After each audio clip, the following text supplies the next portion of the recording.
Hello everyone, this is Andrew. Welcome to Keen on America. On July 4th, 2026, America will be 250 years old. An anniversary that will, no doubt, be greeted with a mixture of celebration, contemplation, and resignation. In Keen on America, Andrew talks not just about the American past and present, but also speculates on its future. What, Andrew asks, will be the 21st century fate of this now venerable American republic? Hello everybody, as we digest Trump 2.0, we don't talk that much these days about woke and woke ideology. There was a civil war amongst progressives, I think, on the woke front in 2023 and 2024. But with Donald Trump 2.0 and his various escapades, less is talk these days about woke. We have a new book, however, on the threat of woke by my guest, David Rieff. It's called Desire and Fate. He wrote it in 2023, came out in late 2024. David's visiting the Bay Area. He's an itinerant man traveling from the East Coast to Latin America and Europe. David, welcome to Keen on America. Thank you. Do you regret writing this book, given what's happened in the last few months in the United States? No, not at all, because I think that the road to moral and intellectual hell is trying to censor yourself according to what you think is useful. I think there's a famous story of Jean-Paul Sartre that he said to the stupefaction of a journalist late in his life that he'd always known about the Gulag, and the journalist, pretty surprised, said, well, why didn't you say anything, basically? And Sartre said, so as not to demoralize the French working class. And my own view is, you say, I have some things to say about this, and if I give some aid and comfort to people I don't like, well, so be it.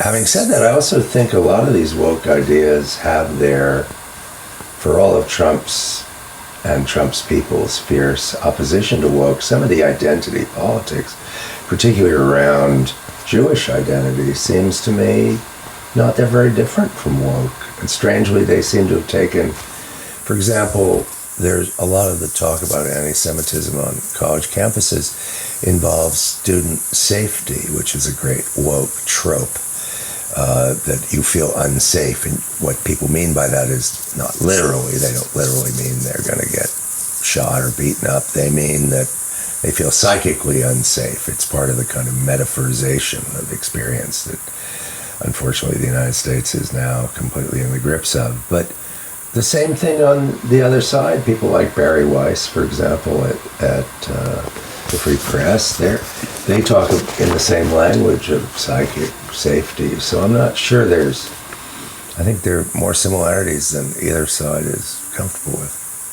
You describe woke, David, as a cultural revolution, and you associate it in the beginning of the book. You write about something called lumpen Rousseauism, as we joked before we went live. I'm not sure if there's anything in Rousseau which isn't lumpen, but what exactly is this cultural revolution, and can we blame it on bad French philosophy? Or No. Swiss French philosophy? Well, Swiss French philosophy, yeah, exactly. I think, although there is a funny anecdote, I'm sure you know, that Rousseau made a visit to Edinburgh to see Hume, and there's something in Hume's diaries where he talks about Rousseau pacing up and down in front of the fire and suddenly exclaiming, but David Hume is not a bad man. And Hume notes in his acerbic way, Rousseau was like a man walking around without his skin on. And I think some of the woke sensitivity stuff is very much people walking around without their skin on. They can't stand the idea of being offended. So I don't see it as much. I mean, of course, the influence of that version of cultural relativism that the French, these Deleuze and Guattari and other people put forward is part of the story. But I actually see it as much more of a post-Protestant thing, that this idea, in that sense, some kind of strange combination of maybe of some French philosophy, but also of the wellness movement, of this notion that health was including psychic health, was the ultimate good in a secular society. And then the other part, which again, it seems to me more American than French, which is this idea that, and this is particularly true in the trans movement, that you can be anything you want to be. And so that if you feel yourself to be a different gender, well, that's who you are. And what matters is your own subjective sense of these things. And it's up to you. The outside world has no say in it. It's what you feel. And that, in a sense, what I mean by post-Protestant is that, I mean, what's the difference between Protestantism and Catholicism? The fundamental difference is, it seems to me, that in the Roman Catholic tradition, you need the priest to intercede with God, whereas in Protestant tradition, it's, except for the Anglicans, but for the most of Protestantism, it's you and God. And in that sense, it seems to me those are things, more of what I see in woke than this notion that some of the right-wing people like Chris Rufo and others have that this is French cultural Marxism making its insidious way through the institutions, etc. It's interesting you talk about the Protestant ethic, and you mentioned Hume's remark about Rousseau being not having his skin on. Do you think that Protestantism enabled people to grow skins, thick skins? Well, I think the Calvinist idea certainly did. In fact, there was all these ideas in Protestant culture, at least that's the classical interpretation of deferred gratification. Capitalism was supposed to be the work ethic, all of that stuff that Weber talks about. But I think it got in the modern version, it became something else. It stopped being about those forms of disciplines and started to be about self-invention. And in a sense, and then there's something very American about that, because after all, it's the Great Gatsby. It's the, what's the famous sentence of F. Scott Fitzgerald? There are no second acts in American lives. You Which get is the most incorrect thing anyone's ever said about America. I'm not sure if he meant it to be incorrect, did he? I don't know, but I think what's true is that you get the American ideas. You get to reinvent yourself, and this notion of the dream become reality. Many years ago, when I was spending a lot of time in LA in the late '80s, early '90s, the LAX, there was a sign from the then mayor Tom Bradley about how if you can dream it, it can be true.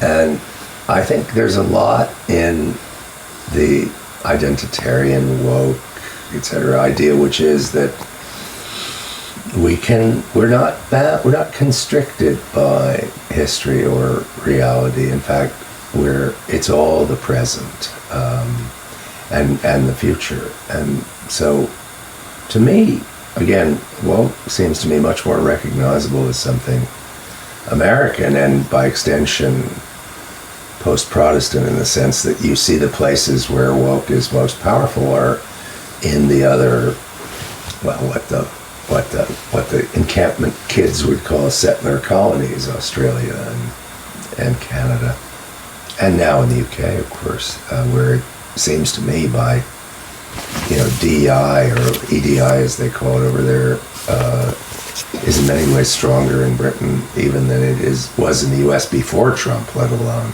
now. Does it really matter, though, David? I mean, that's my... Does it matter?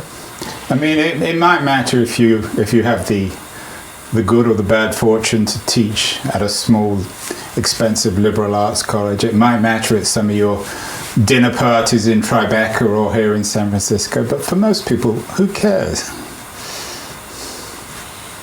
Doesn't matter. I think it matters to culture, and so what you think, I suppose what you think culture is worth, because a lot of the point of this book was to say there's nothing about woke that threatens capitalism, that threatens the neoliberal order. I mean, it's turning out that Donald Trump is a great deal bigger threat to the neoliberal order than woke was. To the contrary, woke is about talking about everything but class. And so a kind of Baudelarized, de-radicalized version of woke became perfectly fine with corporate America. That's why this wonderful old line, hard lefty, Adolf Reed Jr. says somewhere that woke is about diversifying the ruling class. But I do think it's a threat to high culture because it's about equity, it's about representation. And so elite culture, which I have no shame in proclaiming my loyalty to, can't survive the woke onslaught. And it hasn't, in my view. You get everybody, if you look at just the kinds of books that are being written, the kinds of plays that are being put on, the kinds of even new operas that are being commissioned, they're all about representing the marginalized. They're about speaking for your group, whatever that group is, and not and doing away with various forms of cultural hierarchy. And I'm with Schoenberg. If it's for everybody, if it's art, Schoenberg said it's not for everybody, and if it's for everybody, it's not art. And I think woke destroys that. Woke can live with schlock. I'm sorry, high culture can live with schlock. It always has it. It always will. What it can't live with is kitsch. And by which I mean kitsch in Milan Kundera's definition, which is to have opinions that you feel better about yourself for holding. And so, and that I think is inimical to culture. And I think woke is very destructive of those traditions. I mean, in the most obvious sense, it's destructive of the Western tradition, but, you know, it'll either the high arts in places like Japan or Bengal, I don't think it's any more sympathetic to those things than it is to Shakespeare or John Donne or whatever. So yeah, I think it's a danger in that sense. Is it a danger to the peace of the world? No, of course not. Even in cultural terms, as you explain, it is an orthodoxy, the orthodoxy, if you want to work with the dominant cultural institutions, the newspapers, the universities, the publishing houses. You have to play by those rules. But the great artists, poets, filmmakers, musicians, they've never done that. So all it provides, I mean, you brought up Kundera, all it provides is something that independent artists, creative people will sneer at, will make fun of, as you have in this new book. Well, I hope they'll make fun of it. But on the other hand, I'm an old guy who has the means to sneer. I don't have to please an editor. Someone will publish my books one way or another, whatever ones I have left to write. But if you're 25 years old, maybe you're going to sneer with your pals in the pub, but you're going to have to toe the line if you want to be published in, wherever the obvious mainstream places, and you're going to be attacked on social media. I think a lot of people young people who are very skeptical of this are just so afraid of being attacked by their peers on various social media that they keep quiet. I don't know that it's true that I'd sort of push back on that. I think that people, the nonconformists will out. I hope it's true But I wonder, I mean, these traditions, once they die, they're very hard to rebuild. And, you know, without going full T.S. Eliot on you, once you don't think you're part of the past, once the idea is that basically pretty much anything that came before our modern contemporary sense of morality and fairness and right opinion is to be rejected, and that, for example, the moral character of, this is also very Protestant, of course, the post-Protestant, that the moral character of the artist should determine whether or not the art should be paid attention to. I don't know how you come back from that, or if you come back from that. I'm not convinced you do.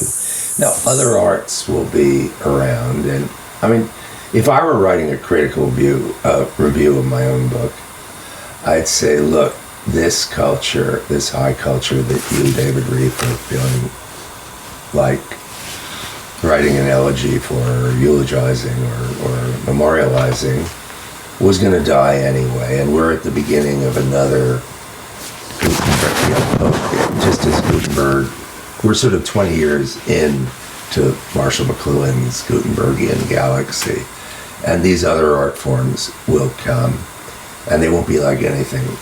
Right. So, and that may be true. It may so be you, true. in a sense, then, to extend that critique, are you going full T.S. Eliot in this book?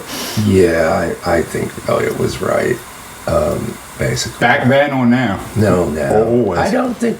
Look, it's not just Eliot. There are people who would be, for the wokesters, more acceptable, like Mandelstam, for example, who said, Mandelstam said, you're part of a conversation that's been going on long before you were, and that that's going to be going on long after you are.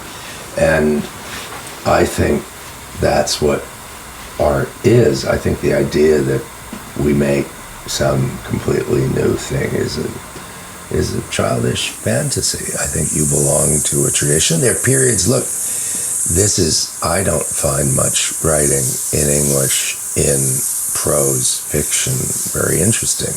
I have to say, I read the books that people talk about because I'm trying to understand what's going on, but it doesn't interest me very much. But again, there have been periods of great mediocrity. Think of, period in the late 17th century in England when, probably the best poet was this completely justifiably forgotten figure, Colley Cibber. You had the great, great Restoration period, and then it all collapsed. So maybe it'll be that way. And also, as I say, maybe it's just as with the print revolution, that this new culture of social media will produce completely different forms. I mean, everything's mortal, not just us, but cultures and civilizations and all the rest of it. So I can imagine that, but this is the time I live in and the tradition I come from, and I'm sorry it's gone, and I think what's replacing it is, for the most part, garbage.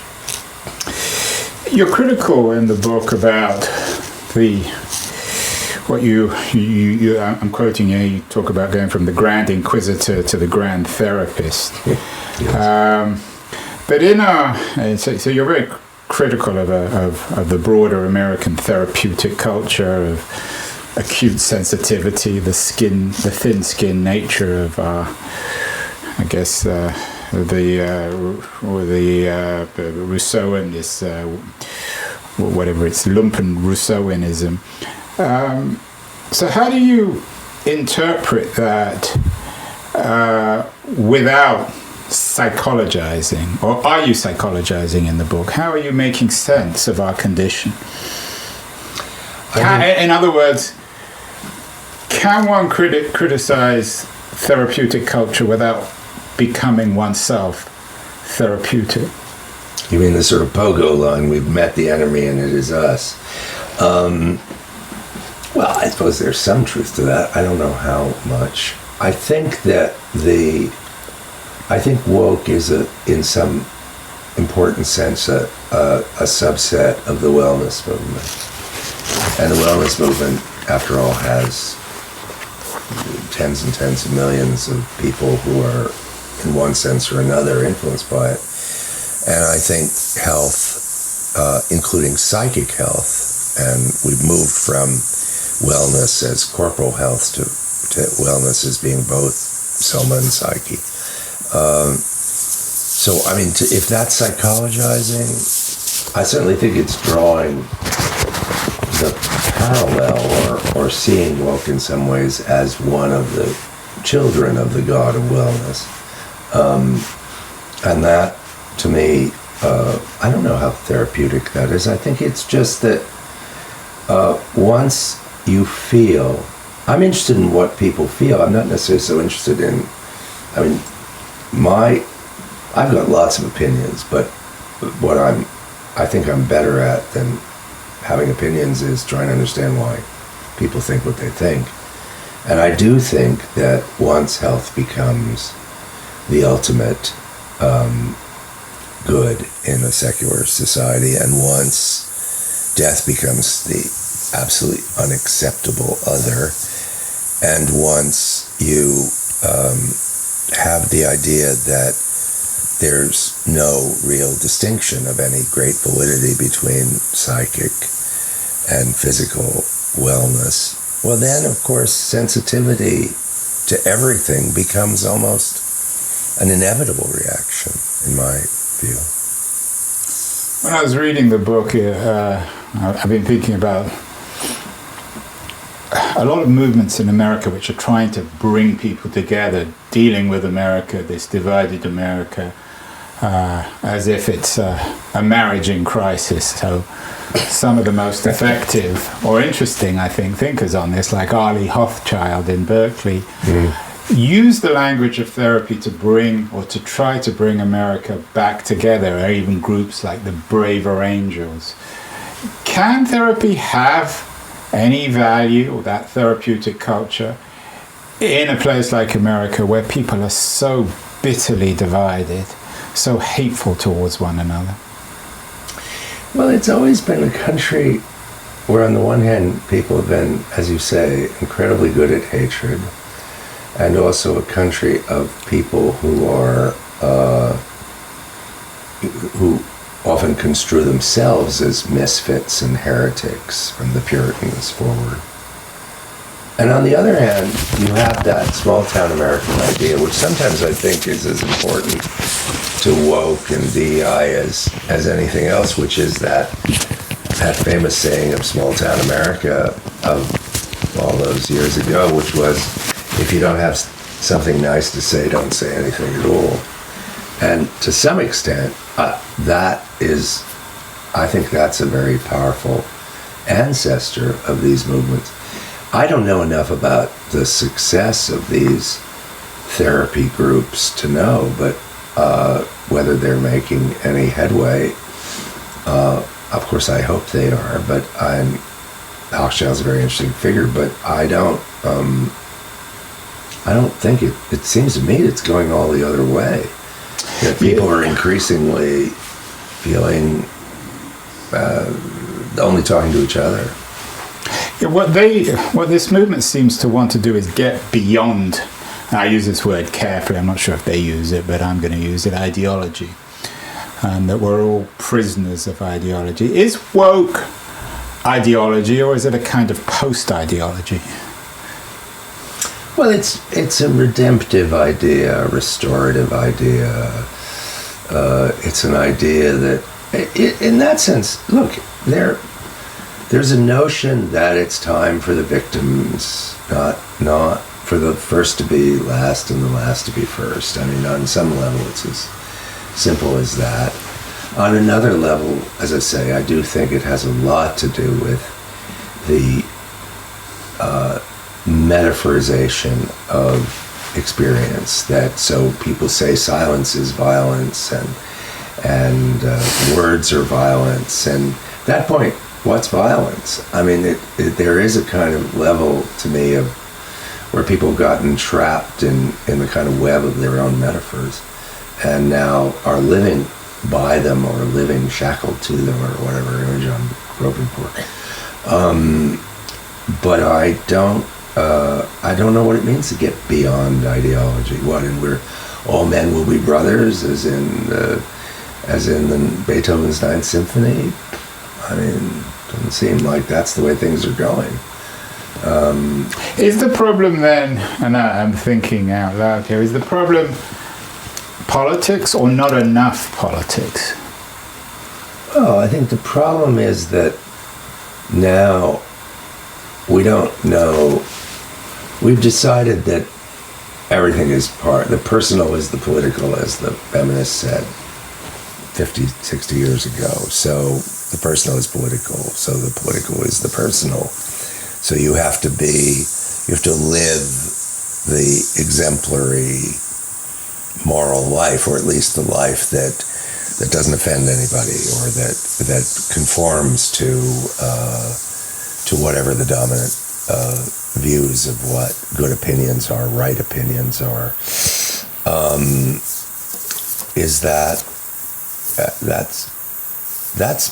I think what we're in right now is much more the realm of kind of a new set of moral codes, much more than ideology in the kind of discrete ETE sense of politics. And then let's come back to this idea of being thin-skinned. Why are people so thin-skinned?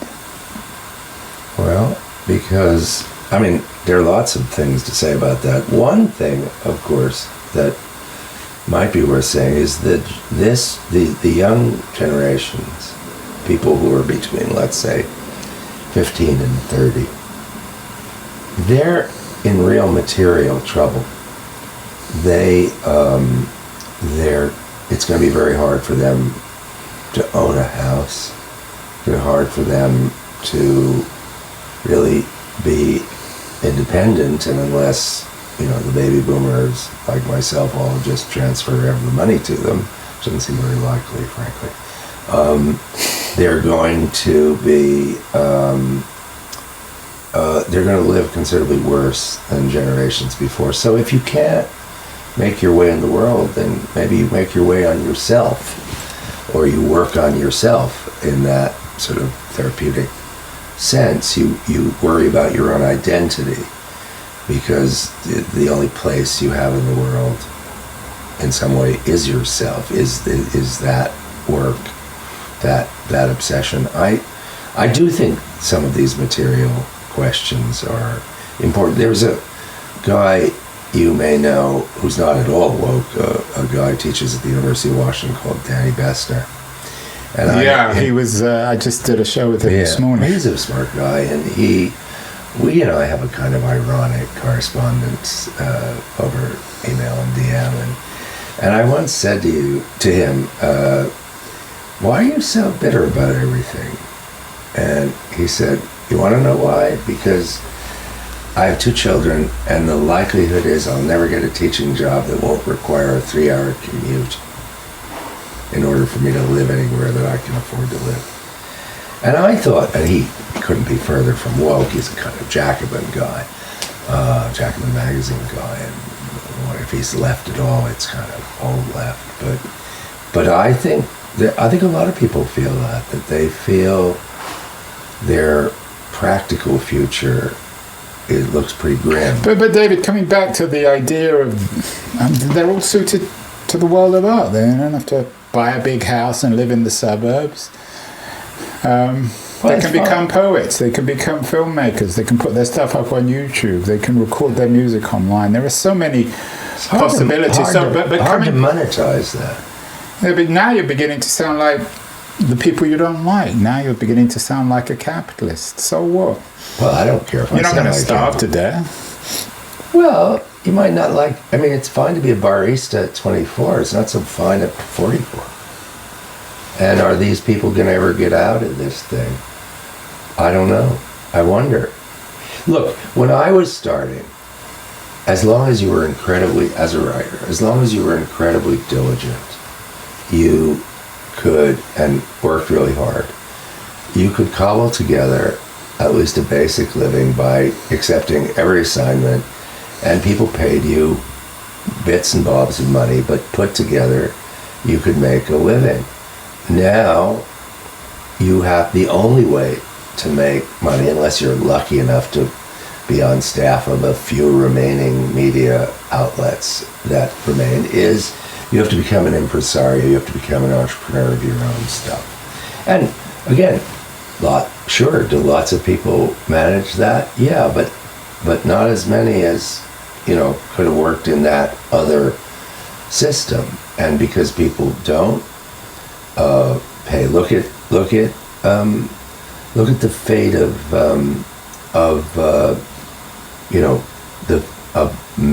most newspapers all folding. Look at the universities. We can talk about woke and how woke destroyed, in my view anyway, a lot of the humanities. But there's also a level in which people didn't want to study these things. So we're looking, at the last generation in a lot of places of a lot of these humanities departments, and not just the ones that are associated with, I don't know, the, white supremacy or the white male past or whatever, but just the humanities, full stop. So I don't know if that sounds like, maybe it sounds like a capitalist, but maybe it also sounds like, there was a time when the poets, look, very well, poets never made a living. Poets taught in universities. That's the way American poets, anyway, made their money, including pretty famous poets like, Eric Walcott or Joseph Brodsky or writers. Toni Morrison taught at Princeton all those years. Joyce Carol Oates, still alive, she still does. Most of these people couldn't make a living of their work. And so the university provided that living. That's all going.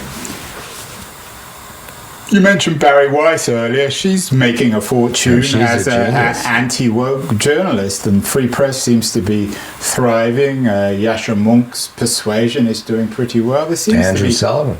Andrew Sullivan, another good example, making a fortune off Substack. So it seems as if the people willing to take risks, Barry Weiss leaving the New York Times, Andrew Sullivan leaving everything he's ever joined, and that's.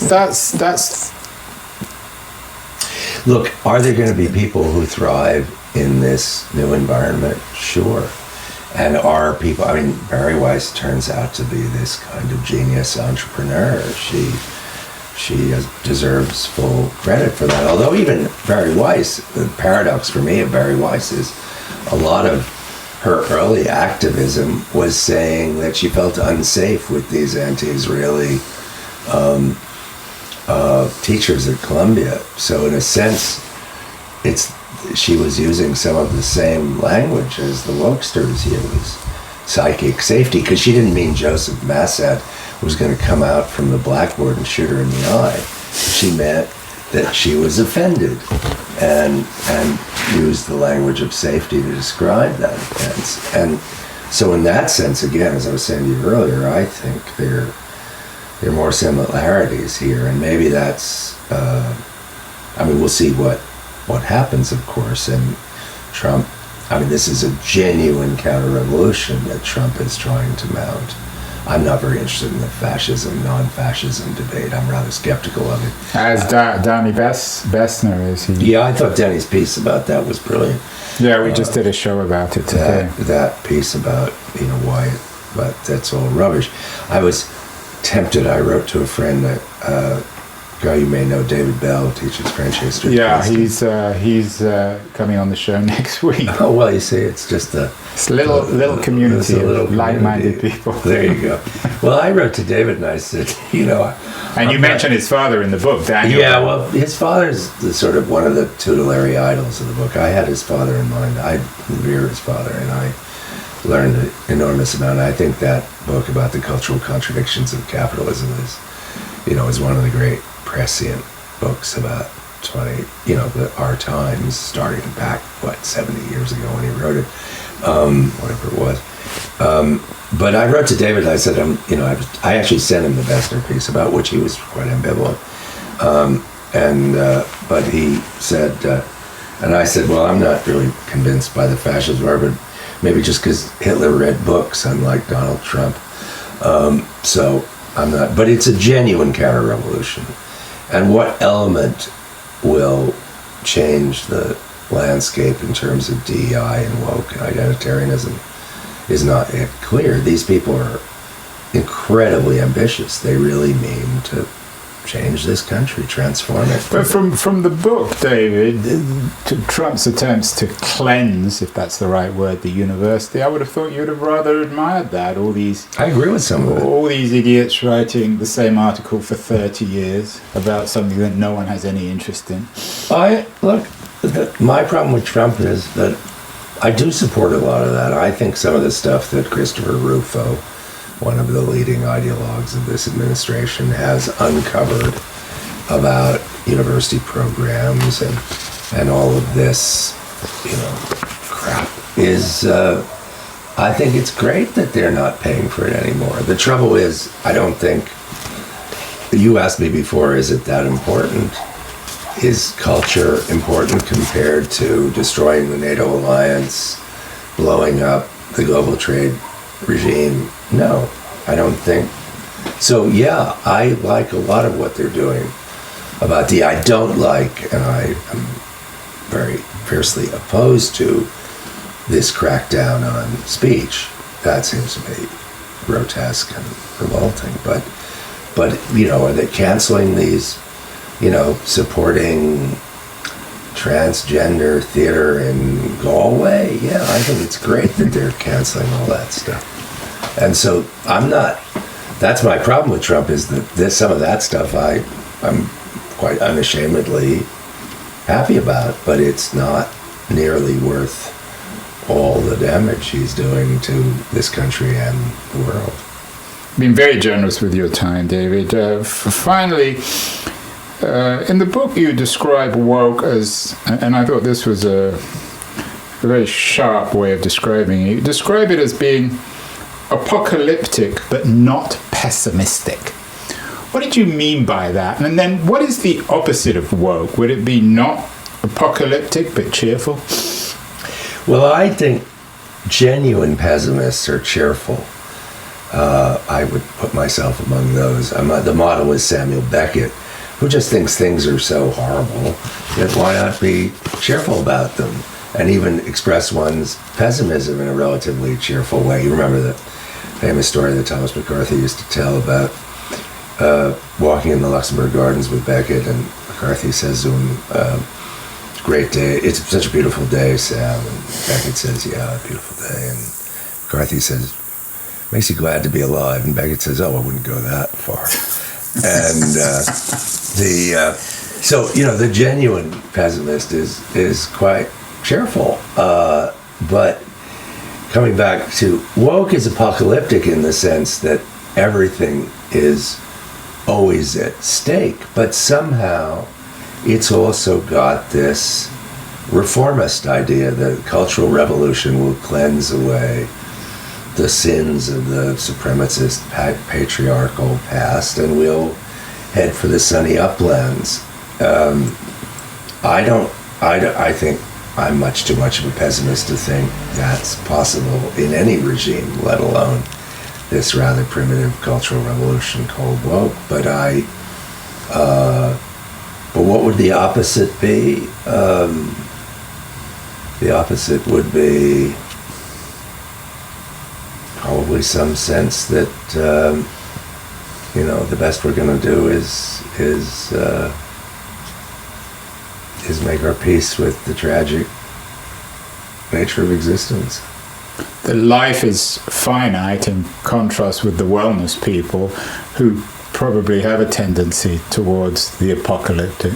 Sure, because death is unacceptable to them. So everything is staving off the bad news, and that's where you get this idea that you can, like a lot of revolutions, you can change the nature of people. Look, the communists, Che Guevara talked about the new man. Well, I wonder if he thought it was so new when he was in Bolivia. And I think these are utopia is, people need utopias. This is one of them. MAGA is another utopia, by the way. And people don't seem to be able to do without them, and that's, I wish it were otherwise, but it isn't. So I'm guessing the woke people would be offended by the idea of death, are they? Well, I think the woke people and the synchronicity people and a lot of people, they're insulted. They're insulted. How can this happen to me? Wonderful me. And this is the old, these are those jokes in the old days when the British could still be savage before they had to have, Henry V be played by a black actor. You had, the idea basically, why me? Well, why not you? And that's just so alien and it's probably alien to the American idea. It's supposed to work out. And the truth is, it doesn't work out.